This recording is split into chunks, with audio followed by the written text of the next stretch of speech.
Hello and welcome to the channel. My name is Mercy, and under our personal finance series today, we're going to explore a crucial but often overlooked topic: foundations of motivation, why we pursue money, and what God says about it. This is part of our ongoing journey through personal and corporate finance from a biblical perspective. And before we get into spreadsheets, savings plans, or investment strategies, we need to ask a more important question. What is driving our pursuit of wealth? Money by itself is neutral, but our motives, the why behind our financial choices, matter deeply to God. When finances are misaligned, money becomes an idol. But when aligned with God's purposes, it becomes a powerful tool, used for stewardship, for provision, and for blessing others. So why are people so driven to pursue money? The human heart is complex, and our financial motives often range from noble to not so noble. On the one hand, money allows us to meet needs, support loved ones, and fund kingdom work.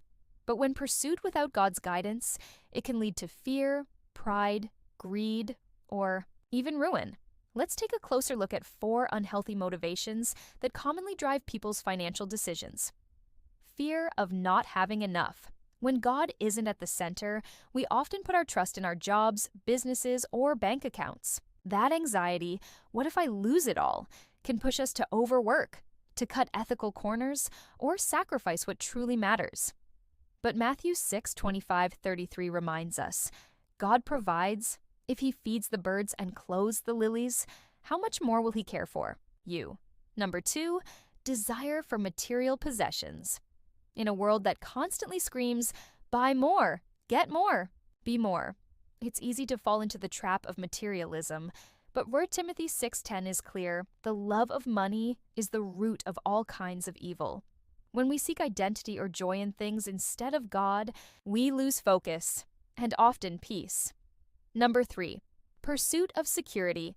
Saving, planning, and preparing are wise, but not when our sense of safety is rooted in wealth instead of God. Proverbs 27:12 tells us the prudent prepare. Yes, but our ultimate refuge must always be the Lord. Number 4, pursuit of status. Some people don't chase money to survive. They chase it to be seen. Luxury lifestyles, credit card debt to keep up, and the endless need to impress, all driven by status. But true worth isn't found in a lifestyle. It's found in Christ.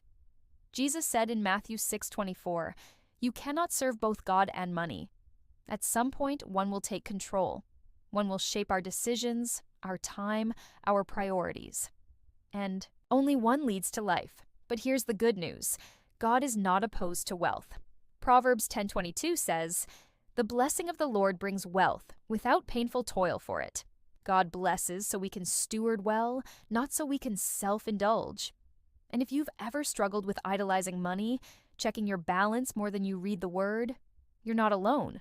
I've been there, but when I invited God to take center stage in my financial life, everything changed. Clarity came, peace came, and most of all, contentment came. So as we move forward in this journey, into budgeting, saving, investing, tithing, and even corporate finance, remember this: a financial life built without God is like a house on sand, but when He's the foundation, your finances will not only stand, they'll flourish. What's next? In the upcoming episodes, we'll dig into the practical side of finance, budgeting, debt management, building wealth, biblical giving, and much more. On the corporate side, we'll cover capital raising, governance, forecasting, financial reporting, compliance, and financial leadership. Whether you're managing your household or running a business, these insights will equip you to walk in wisdom and honor God with your finances. So thank you for watching. If this message spoke to your heart, don't forget to like, subscribe, and share this with someone who needs it. Drop a comment. What's your biggest financial motivator? Let's grow in wisdom together. This is Mercy, and I'll see you in the next video as we continue building faith-based financial freedom, one step at a time. Remember, God is the foundation. Everything else is built from there.